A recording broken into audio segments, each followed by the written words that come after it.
Okay, so welcome back everyone to the Black Carnivore podcast, and I am really excited to introduce today's guest, who is Shun Foreman, who is a registered nurse, and she is an expert on sugar addiction, the role of sugar in our community, in the Black community, and we're gonna talk today all about sugar, food, and the negative physical ailments that come from it. So let's just dive right in.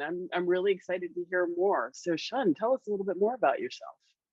Well, first of all, can I say how excited I am to be here with you? Because I've seen a lot, especially the platform that you've developed out in social media. So, and then having been, I like to say I've been experimenting with my diet, or at least what I eat, for years. And one of the things that I have had to come back around to is to revisit the idea of eating more meat, because I had taken it out of my diet for all the several reasons that most people take meat out of their diet. I think I could probably list myself as one of those people who I've experimented with it. So, but I love your platform, and I appreciate just having the opportunity to be here and talk to you about sugar.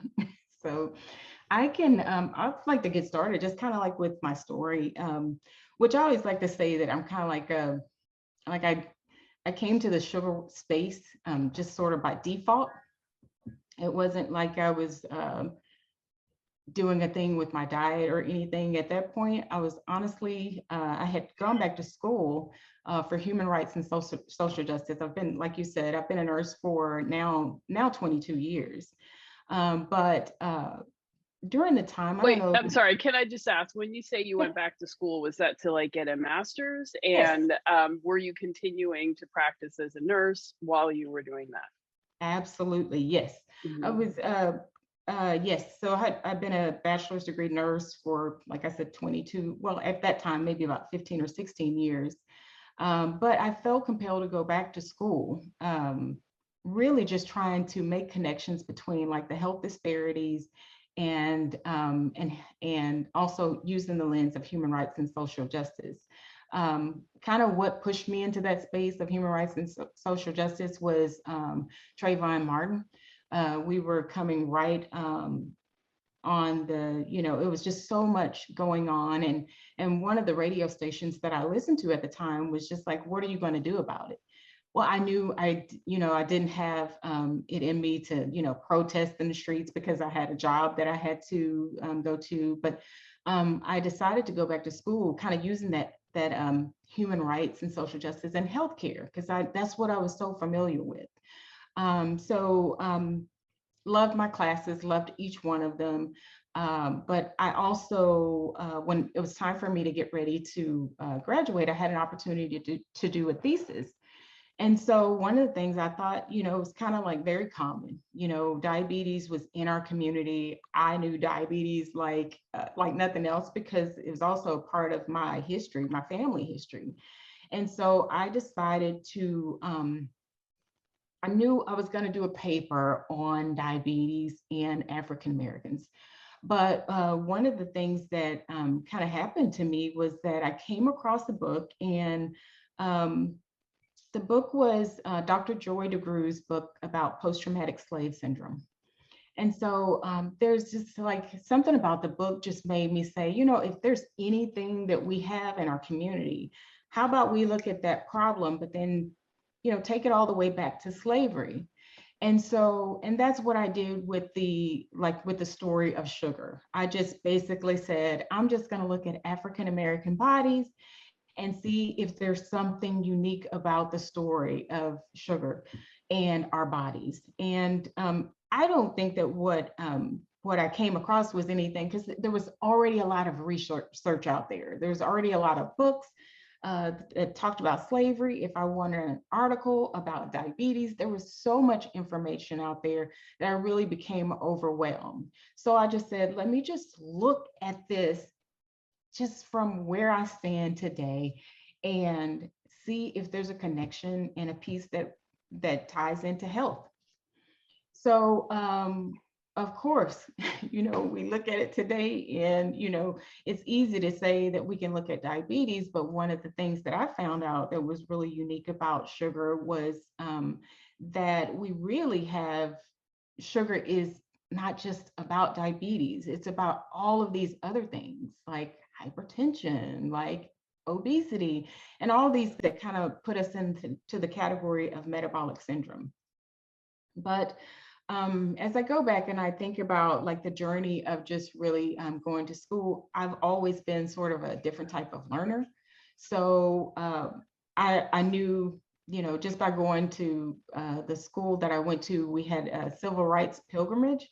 I was just like always needed to be that person who was kind of touchy feely with history.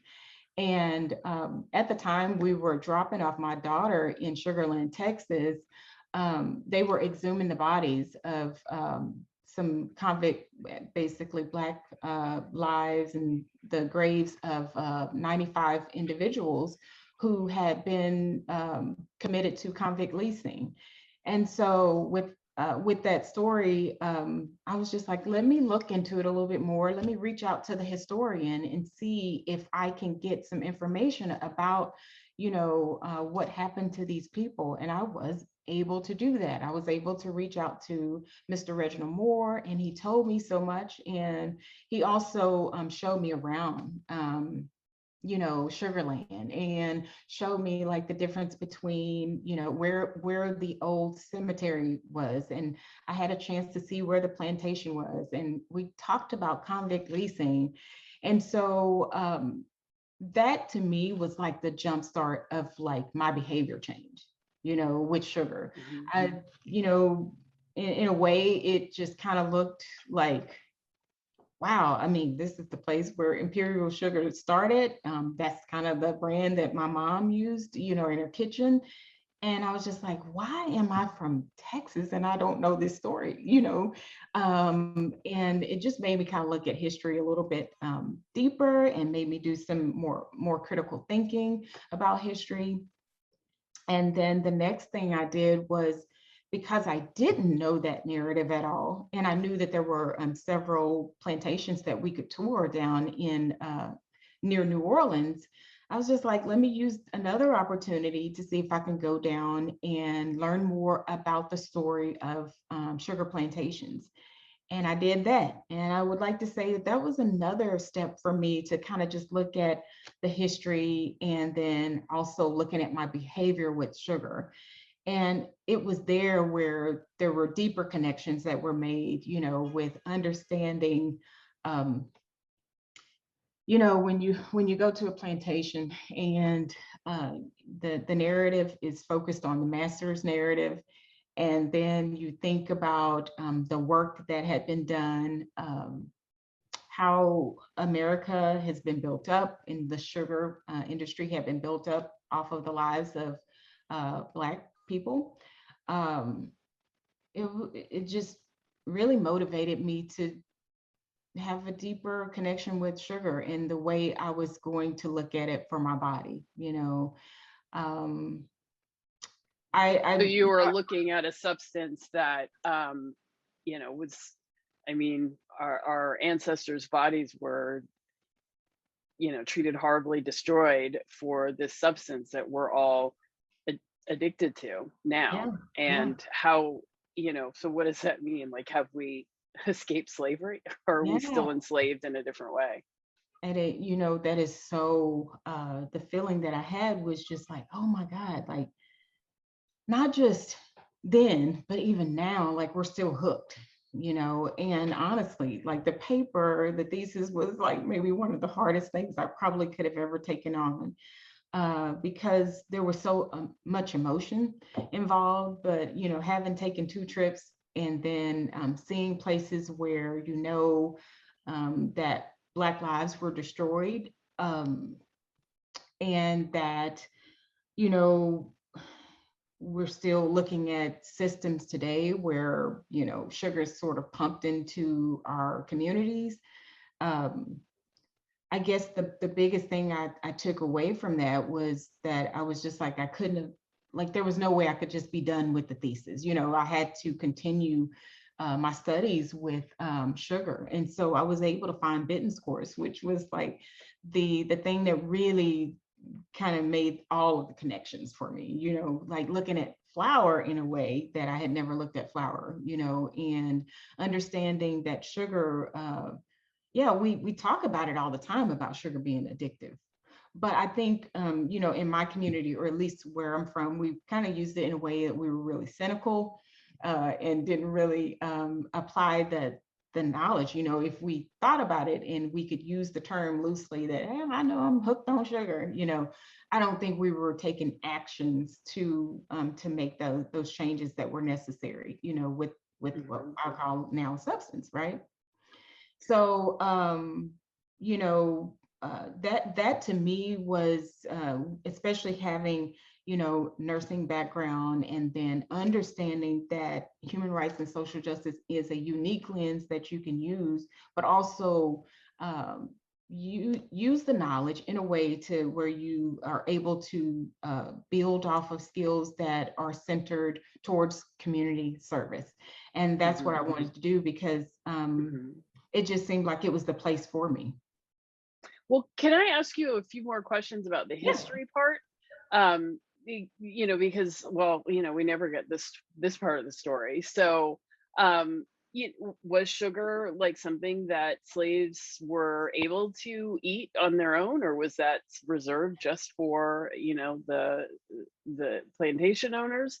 And, was that a big part of their diet?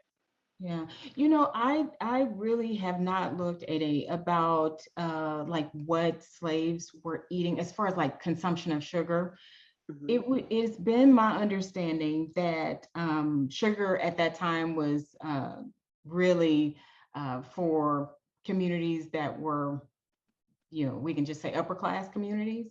It wasn't like something that slaves would be able to eat, or consume, because it was considered pretty much luxury, back then. Now, what I do think about is, because the work was so gruesome, it was just intense work that they died for, either by, dehydration, heat stroke, the injuries from cutting cane, just the mosquito infested area, and also just the natural work and doing the Jamaican train where you're having to, you know, basically breaking this sugar down from one thing all the way down to brown sugar, but that's a lot of heat. It's a lot of heat in that. And so that's really the way that I see it, is just that it's really one of those things where there were a lot of lives that were lost behind for the sake of sugar. Mm-hmm. Yeah. And I mean, I wonder when I mean, because I think back, like over the last 100 years, and my mom said everyone used to use I forgot the name of it, alligator syrup. Does that sound familiar? Which was Oh, kind of like I mean, she's from the South, so it was like a really common thing to have, and it was sort of like a kind of like molasses, but not quite so thick, I think.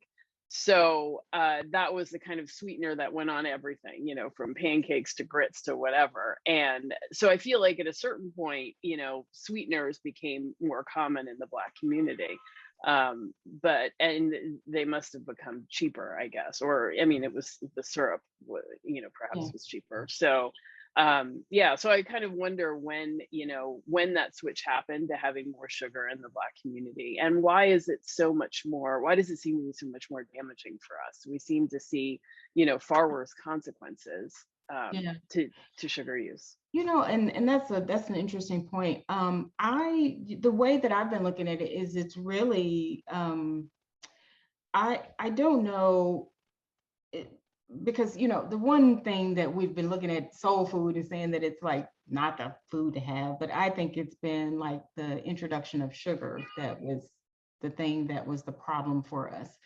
So, and it's, I haven't really looked at that to say, this is the time period, but I can say that what I have made a connection on is like, it seems like around the time when the high fructose, which was in the 70s, that's when it seemed to really take on a different magic in our communities. And I know before, you know, um, we can say we've had sugar probably most of our lives, but I think it's just when it started being put into everything and then we started developing new names for sugar, I think that's when it became a problem in our community.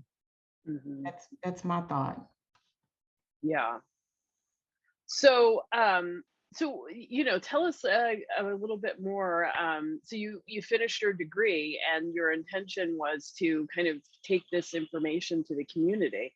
What Mhm. does that mean?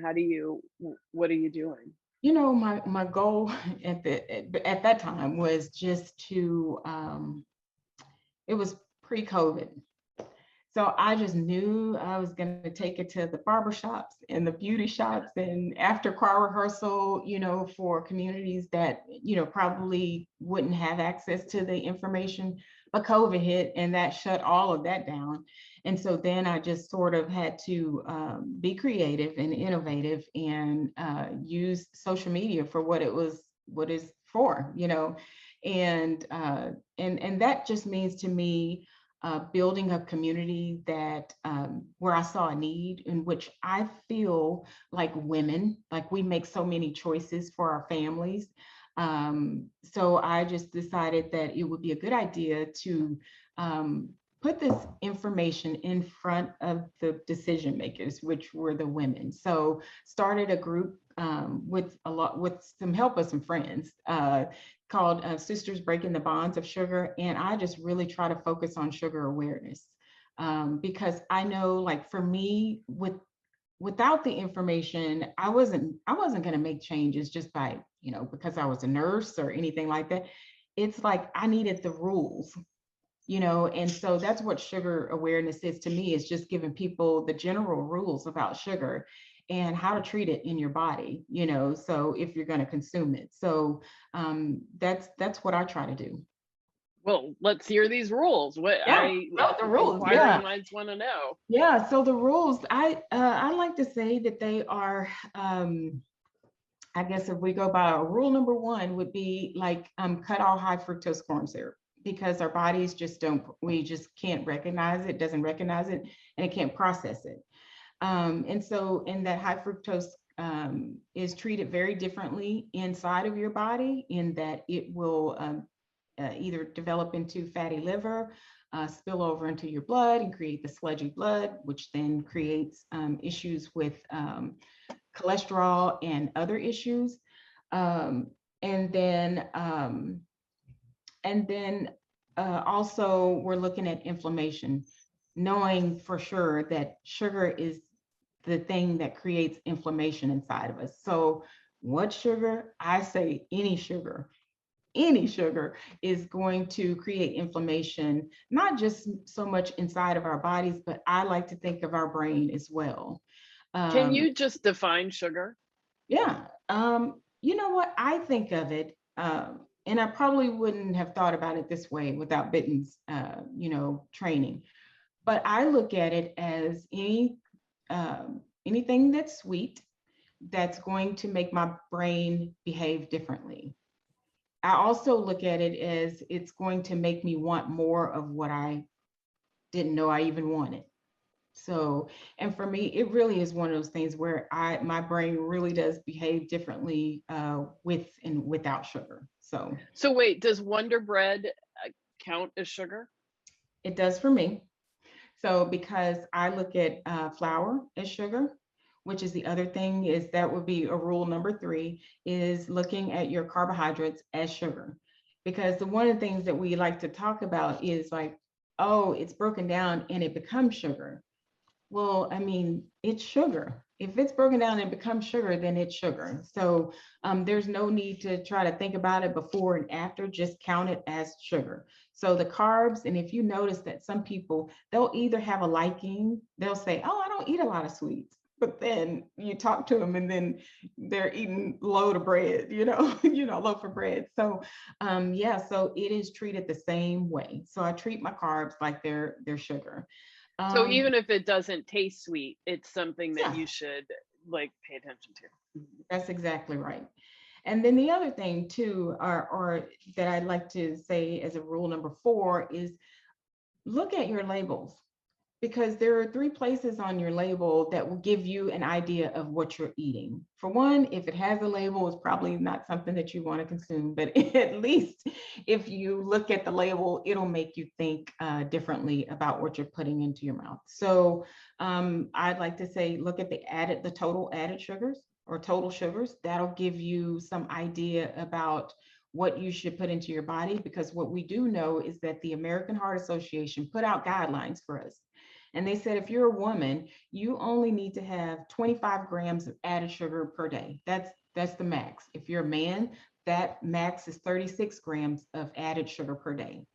So when you look at that, that kind of gives you an idea of what's too much for you. Okay. The next thing I would look at on the label is the ingredients. There are over 70 names of sugar. So why wouldn't we take our time to look and see, what is that? What is the, how do you pronounce that? And what you'll find is usually most of it is sugar. If it's good and tasty, it's probably sugar. And then the other thing is looking at your total carbohydrates. So going back to saying, if it tells me that there's not that much sugar, but I look at my total carbohydrates and it's saying that it's 35 grams of total carbohydrates, then to me that gives me an idea of that's too much for me. So so those are the general rules. And your t-shirt, does it say sugar mode off? It And is does. that who you are on Instagram? Awesome. Yes, So Instagram. Yeah. is that like, do you have a community with that name, or is it's sister, what was it, sisters supporting each other Yeah, no, against that's sugar? okay. That's okay.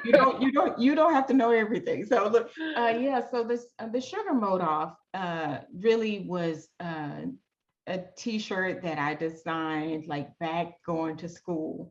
And so what I was trying to do with the T-shirt, I did kind of 2 things. One was just thinking, how do I tell my family that I'm not having sugar today without being rude about it? But also kind of like going back to the old school, we used to have those, clothing just means so much. You can say things on your clothes that you probably wouldn't have the audacity to say with your mouth. So it was just a way to empower me to say, I'm just not doing it. So that's where the sugar mode off. But the other part too was because in the Human Rights and Social Justice program, there were so many talented students that I kind of needed something else besides a paper, to let my professors know that I appreciated them and the work that they helped me get through. And so this was a part of just an appreciation gift for them. But as time evolved, it really, it became honestly the work. And I like to say sugar mode off is something that really means that I'm trying to help you out. I want to empower you with the knowledge, but I also want to make sure that hope is never destroyed. Because when I have so many people that I know that are diabetic, and I just don't want them to think that that diabetes is the end. I want you to be the best diabetic that you can be. And we all know that if you cut back on sugar, it'll help. So yeah, that's kind of where that came from. Nice. Well, can people order a t-shirt from you? Yes, you can. You can go Okay. to the Sugar Mode Off is on Facebook. And then that's like a business community. And then it's on Instagram, Sugar Mode Off. But there's a link for t-shirts there. Yeah. So when you start to teach people in our community about sugar, like what's the reaction? Or do they care, or do they think you're crazy, or do they say, well, you got to go somehow. So, bit by bit, limb by limb, Yeah. I'm not giving up my Coke. Or So you know how it is. I mean, you talk to people about just eating meat and then they cut you off. So, but I'm okay with it. I realize that people don't have to be ready for the message. You don't have to be. But usually you can kind of wrap people in when you start talking about disease processes. So if you have hypertension, or if you have diabetes, or if you have problems with your cholesterol, or if you're having problems with your weight, then you do kind of want to know what it is that could kind of reverse those conditions if possible, right? And so I think medical conditions are a great way to sort of ease myself into a conversation about sugar.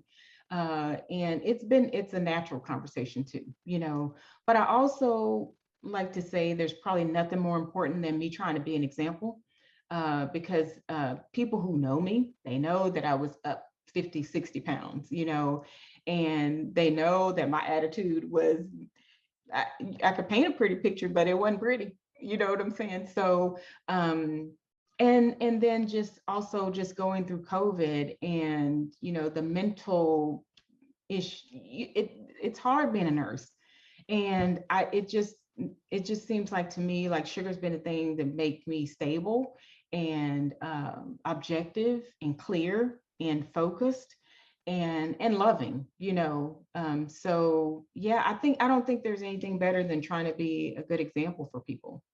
Hmm. I mean, I think it's interesting the way you've brought these things together. You have this background of interest in social justice and a medical background, and I feel like people have certainly asked me like why when you're doing all this and learning all this, like why aren't you going to school to become a dietitian or a nutritionist or whatever? And I kind of think we have enough people in the medical field, some of whom know about this, but there also needs to be someone on the outside and building this community and this a supportive place for people who need this information, and then especially in our community. I don't think there's not enough places for people who look like us to get the information from people of the same community with a similar background. So how will you continue to connect these things, the medical part, I mean, you're a nurse and this desire for social justice. Yeah, you know what, I'd like to say it's pretty easy for me because the honest truth is that I'm living in the same type of hell of the people that I'm trying to help. you know uh, the I'm a part of the Black community. I'm the part of the community of color, so it's pretty easy for me to know someone who's diabetic. And so I feel like this type of work is going to be a part of me for the rest of my life, not just, whether or not COVID is going on or there's an end to diabetes. I just feel like it's forever work.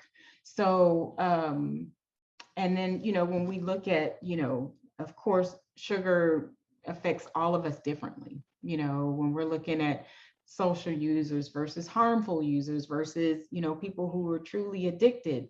When you look at the treatment plan for everybody, pretty much the treatment plan is the same. Everybody needs to consume less sugar, the less the better, you know? And so it's a pretty clear thing to me. And I think that, if, we have enough people like you are out there, you have a platform and you're helping people and you've seen the changes, they've seen the changes. I think as long as, we kind of continue to stay focused on what work we know and then hand people off to, hey, this sister right here, this is who you need to get with because she's the one who really knows more about, eating meat than I will probably ever know. I think as long as we link up, I think it's going to be an effective way to improve our community overall. Yeah, I hope so. And I feel like people are kind of getting the message about sugar, but the message is so garbled and confused because I hear people saying, "Oh yeah, sugar is horrible. I don't eat any of it." But I'm like, I'm watching you eat like a hummus sandwich and you think that you're not.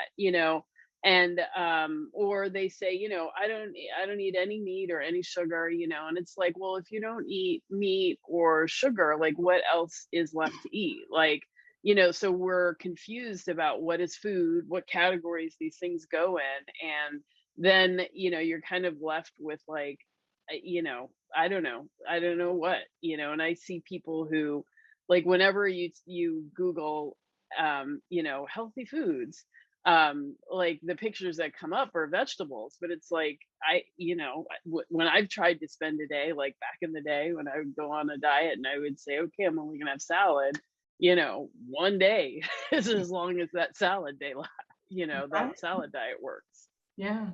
And you know what? And you're so right. I mean, I think it kind of boils down to like what I try to look at is what you're putting in your mouth is either a food or a fuel. The fuel is going to treat you differently. We can call anything food, but if you put the right type of meat into your body, it fuels you. The same thing. If I put sugar into my body, too much sugar into my body, I know I'm on shutdown. I'm slumping shortly. It's gonna be nap time. And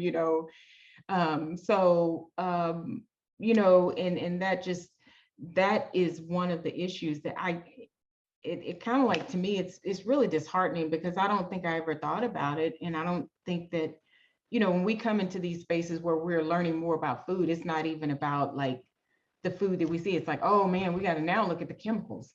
We got to look like, where Hmm. did we get it from?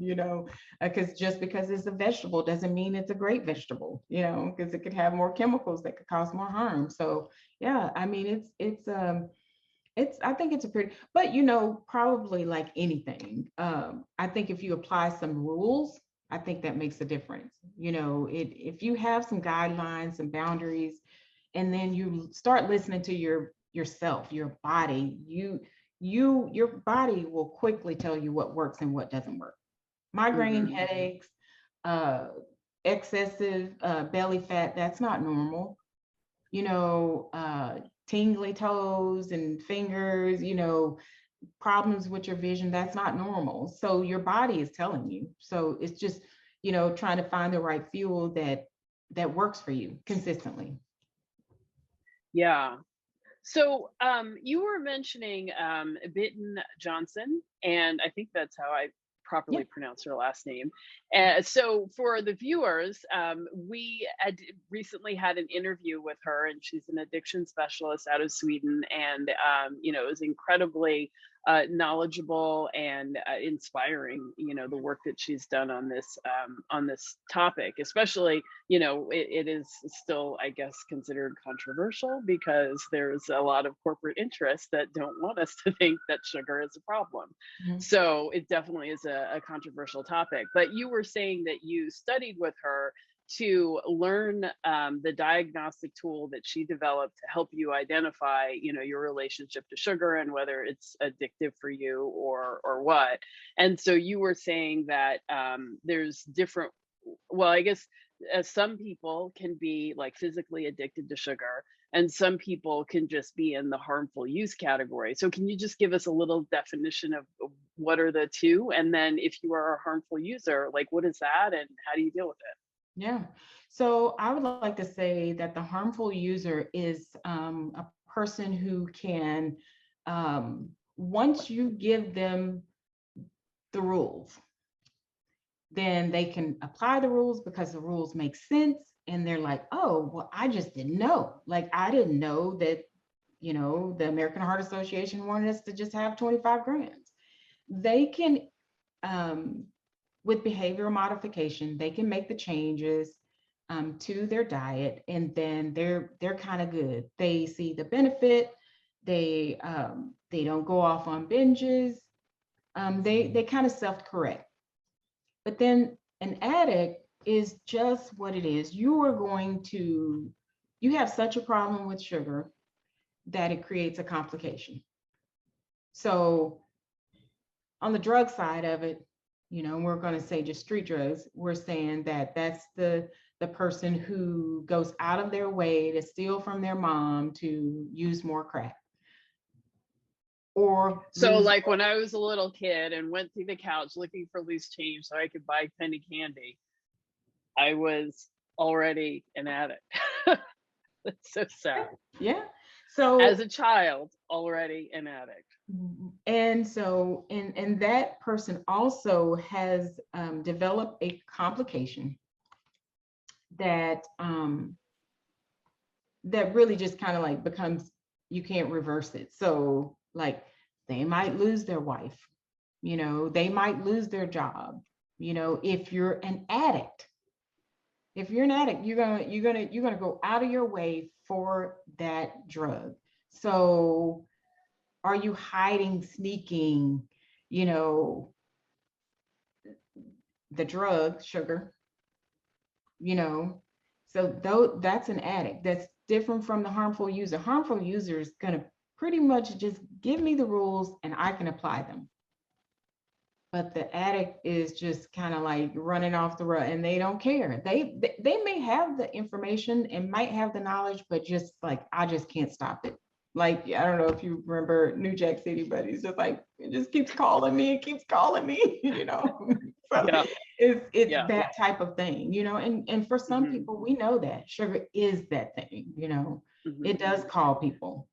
Well, do harmful users still struggle? I mean, we're Oh, yeah. so I'm not sure when I'm gonna actually publish this, but I'm sure we'll still be in the holiday season. So, Thanksgiving and Christmas, or the stretch between Halloween and New Year's Day is, one long, festive eating thing for people. So, why do people struggle so much during that time? And even if you have the information about how harmful sugar is, can you still struggle, especially Oh, at this time? absolutely. I think you can struggle because it's so accessible and you know it's so cheap. So you can still struggle. And that's where it becomes really important for harmful users to say, I've got to set up some guidelines. If I'm going to enjoy dinner with my family for the holidays, how about I bring the dish that I know I can eat? How about I just skip the sodas because I don't, that's a high fructose. That's a rule number one. I'm not going to do the high fructose anyway. So it really is, I think, for harmful users that you the preparation, the either meal prep or either mental prep about where I'm going to, that's really helpful for a lot of people that are harmful users. And the other thing is, it's just like anything else. When you have a sense of grace and just say, you know what, I'm going to have this day. But I always like to tell people, if you're going to eat like that, you better be ready to pay for it. So, Hmm. and most people, they're like, oh my God, I can't believe the headache I had, once they try to eat just a regular meal that they used to have. So yeah. Right, right. So, what advice then would you have for my harmful users for for Thanksgiving or for Christmas? Should they just eat whatever they want and then, just decide that it's only going to be for that day and then the next day they're going to be back on track? Or I would say, if you go back to the model of responsible living, if you're going to do it, it's just like you're going to tell well, hopefully my kids won't drink ever, but if they do, I'm going to say, you better be ready. You better have a designated driver. You better do it responsibly. You better do it in the right place. There better be some guidelines. You can't have over one. you know I think it's okay to have safe boundaries around food that just doesn't work for our bodies. Mhm. I think it's okay. If it doesn't belong in your body, why overdo it? Mhm. I think it's okay, y'all, to just be just straight down and just say, if I do this, I'm only gonna do a little of that. Try your best, and Mhm. if you fall off the wagon, just, okay, that next day, let's go for it. Let's, drink water, do all those things we can to try to flush it out of our system. Mhm. That's my Yeah. thought. So what will you do? Oh, yeah, I'm so, it's so bad now because like we've kind of shifted to more of like a fish type thing, and we have salad, and we've been doing that for the last this is into our third year now, to where it's just more of like gumbo, but not flour in there, not rice in there, just more of the taste of the soupy, you know. So we've been we've been doing pretty good. I don't I do miss my mom's dressing. I will say that. It's just something about like her dressing is just a big thing. But so I do eat a lot more meat now. So, and that's something that shifted over the last 2 years. So if I'm at anybody's place or dinner, if there's meat, I'm probably gonna be eating on a piece of meat before I do anything else, you know, even before the fruit, really. Hmm. What kind of meat? Is any kind okay or? No, you know what, I like the steak. I'll do chicken, but yeah, it's usually like yeah, I'll pretty much eat any meat. So it's Mhm. fine. Yeah.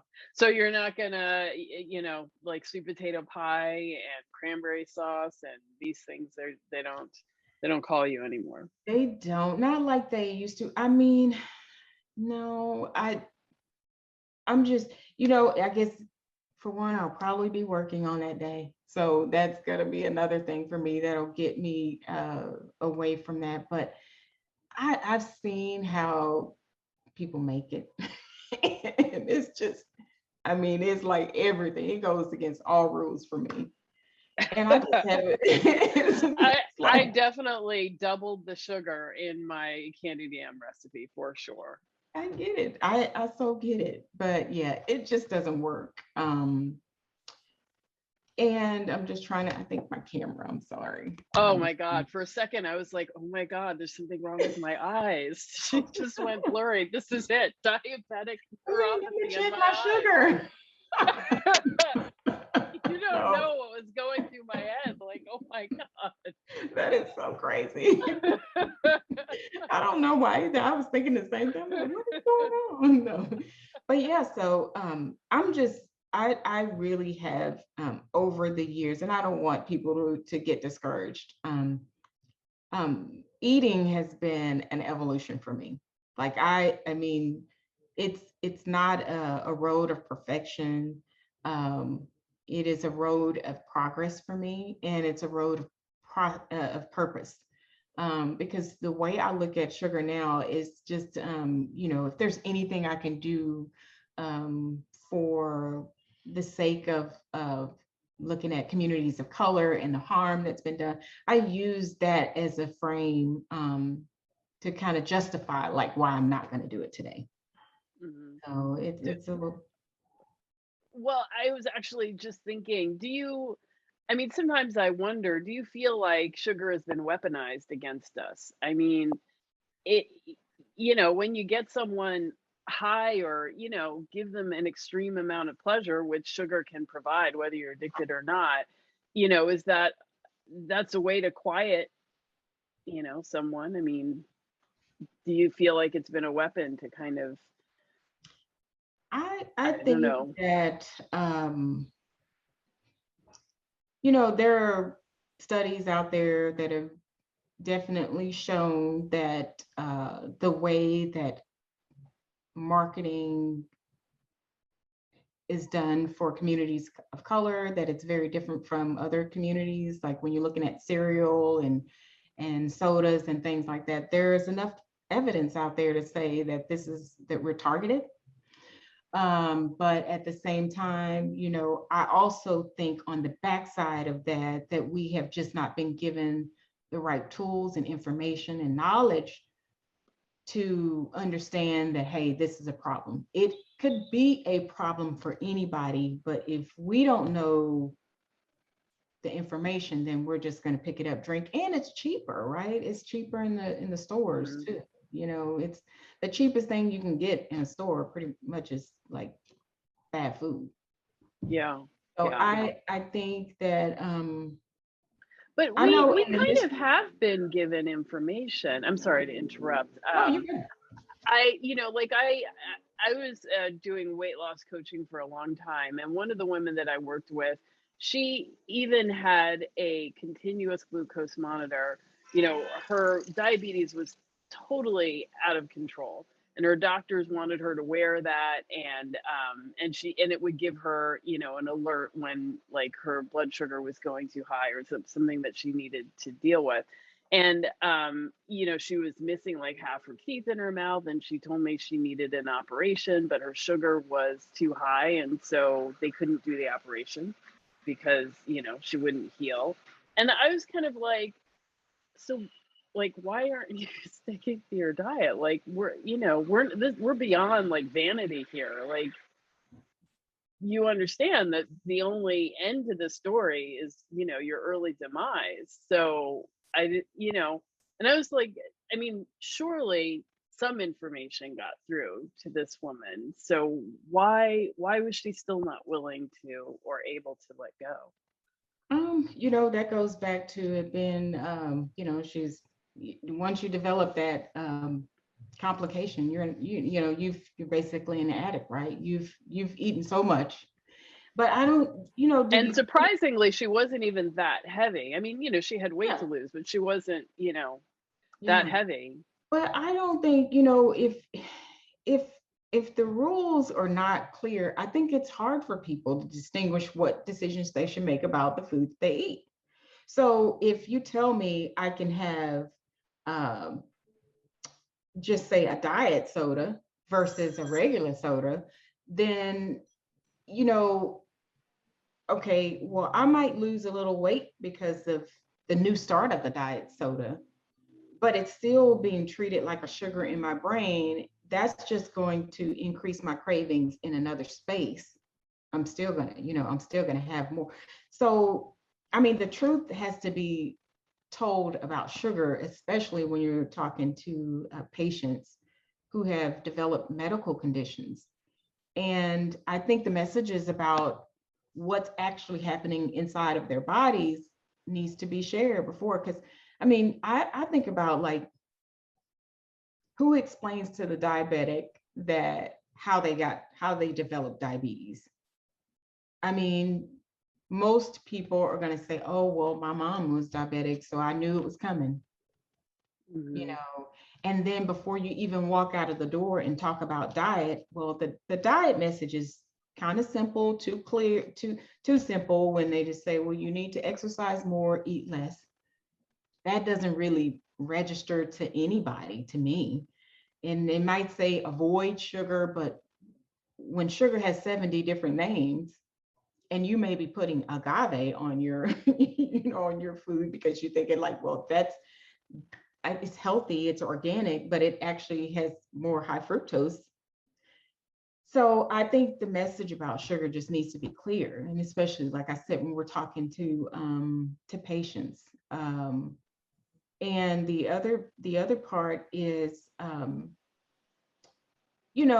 like I haven't mastered this. I hope to learn how to speak on hope a lot more, or at least not speak on it, but just teach and create awareness in that space. You know what I'm saying? On the message of hope, because like I said, once you're diabetic, most people feel like they're committed, and there's already a treatment plan, and you've got the pills or either the insulin, and then you're on the road, right? You're you're on the path to you weren't on the path though to change your diet. You're on the path to continue medication compliance. Hmm. So um Do you think people believe you that they can at least arrest, if not reverse, their diabetes with changing their diet? um I think it's a hard one, for people to believe. I think that's very hard. But we have, there's enough kind of out there right now with social media. You see the people who were before and after, you know, before and after. You see a lot more people talking about, this is my weight before, these are my numbers before. So I think the more we have messages like that, some people gravitate to that. And then I think also the more that you and I and people like us, we build communities to where we're talking about these things and not um, making people feel like they're isolated, and they have to hide their issues, because that's the other part. Is like, how many diabetics are, raising their hands saying, I'm diabetic, I mean, that's the thing where people struggle on their own. Same thing with hypertension.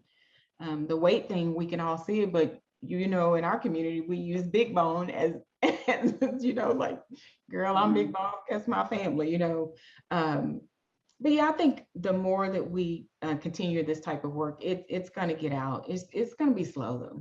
I think it's going to be slow. Yeah. Well, so one last question. How are you using? So we talked. Well, Bitten spoke about the diagnostic tool that she developed, which I've now had it done, and it's actually really cool to look at my use or the earliest introduction of sugar and how I've used it, through my lifetime, and to see how it interacted with other substance use, and how my weight and how my health was sort of all changing because of that. So I actually think the tool is really helpful to sort of clarify and understand what your habits really are. So you got certified to actually perform this this test. So how can you use that to help people have a little bit more clarity about the role of sugar in their diet? Because I don't think I really got what an impact sugar had and how early, and how my other substance use has related to it. Mm. Yeah, so first, let me just say, like, Benton is like the Michael Jordan of sugar. Like, I really do look up to her like that. And in my family, they know when I'm on the phone with Benton, they're like, oh, she's on the phone with Jordan, So so I really do look up to her like that. Um, the tool is really a great tool to help you reflect. And um, you know, I was able to have it done on me, and it really helped me to say, wow, I didn't even think that I had a problem with sugar. And then, like you said, I had to think back to the time when, I was a kid, and I was like, oh, but I think whenever someone is able to reflect on use and then consistency of use, it's helpful. And that brings you into awareness and out of denial. So, it's just like alcohol. If you're going to stay in denial, you can't get help, but if you can look back and say, oh, I remember when I was 7 and I was eating this, and I remember sneaking for it and blah, blah, blah. And I remember when I was in college, I was eating this, and oh, yeah, my test scores sucked and I just felt crappy all the time.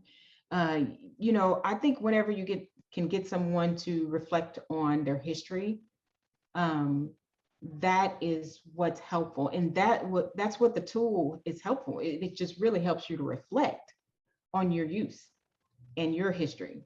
So yeah, I think it's a great tool. I mean, awesome. But like I said too, Bitten is like different level, like Michael Jordan. Well, yeah, but if people want to come to you to help them reflect on their sugar use, do you do that? Like, how do people work with you? Absolutely. Just, you can email me, at sugarmodeoff@gmail.com, and just let me know that you'd like to have it done. I think it's be ready to spend about 3 hours of your time, maybe 2.5 or so. But also if you're going to have it done, I don't think there's anything more important than honesty. Because if you're going to give me dishonest answers, the tool will not be effective. If you're going to provide answers to where you're trying to shield um, the information that's needed and necessary to get the right answers, it's just like computer work. Garbage in is garbage out, you know? So I just say, if you want it done, make sure you're in a headspace to where you're ready to be honest. Hmm. Well, for everybody, watching, I can't recommend using this tool enough. It was really just eye-opening, and it helped me to see how early this for me an addiction. Not everybody has an addiction, but for me, how early it was set in place, and how many other behaviors I have that I've sort of cycled through. So the times when I wasn't using sugar and stuff as much, I thought I was just doing great on my diet, but really, I was smoking more cigarettes and drinking more alcohol and or shopping more. So there these things kind of they kind of cycle around, and when you're ready to get off of that roller coaster, I think this tool really can help you see, and then you have like the proper information to decide what you're going to do. So I highly recommend everyone, well, we don't want you flooded, but I highly recommend, if you are really interested in this, to reach out and at least get some more information. Yeah, that's true. Yeah. So what's next for you? You are continuing to grow your Facebook community, so everyone should go there. I'll put a link in the description below. Or is it only for women, or who's it for? Right now, it's just for women and our allies. I like to say, whoever feels like they're an ally to women, especially women of color, then bring it on, because the point is to make sure that we feel safe and we build a community that we feel connected and that we see our faces represented. And so we can develop some of our own solutions in and around sugar. So but yeah, if you want to get in contact with me, I think Facebook, you would have to do the Shun Foreman, which is SHUN Foreman, FOREMAN. And then just let me know, hey, I would like to be a part of the Sisters Breaking the Bonds community, because that is a private group. Okay. All right. Fantastic. Wow. Well, I really appreciate your coming on and answering all of these questions and really giving us, a lot of history and a lot of context for understanding sugar in our community. I love what you're doing, providing information. I want to, well, I already follow you, but I'm going to, continue to share your posts and the things that are, meaningful and helpful. And, whenever anybody has good content, it's great to be able to share that. So thank you for putting the effort in to do that. Yeah, and thank you so much. Like I said, um, it's good to see that we're all working on something, right? And just trying to work on health. Whereas, it may be a narrative out there that we're not concerned about our health, but that's not true. I think this space of health and wellness is so open, and I've been able to make more connections with people in general. I mean, it's so meaningful. So I just appreciate you and what you do and what you bring to our community as well. Thank you. Thank you so much. Well, thank you everyone who was watching, and I hope you enjoyed this content. And definitely reach out and connect with Shun. I think she's a wealth of information, and I will see you all next week. All right, thanks a lot.